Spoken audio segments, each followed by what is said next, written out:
কিন্তু এই স্বপ্ন পূরণ না হওয়ার পরিস্থিতিতে আমরা ভেঙে পড়ি, ছিন্ন বিচ্ছিন্ন হই। আর তারপর এই বোঝা আমরা আগামী প্রজন্মের ওপর রীতিমতো চাপিয়ে দিই। আমরা এটাই মনে করি যে আমরা যেটা হতে পারিনি সেটা আমাদের সন্তান অবশ্যই হবে।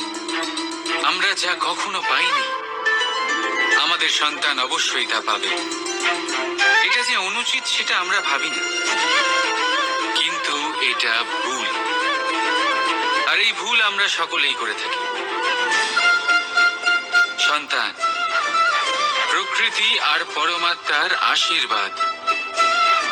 ওদের ভেতরে তাদের নিজের একটা অস্তিত্ব লুকিয়ে থাকে, সেটা মন দিয়ে দেখুন তো।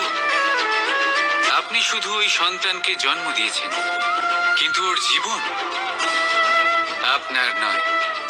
তাই নিজের সন্তানের সাথে থাকুন, সময় কাটান, ওদেরকে ভালোবাসুন, সবসময় প্রেরণা দিন।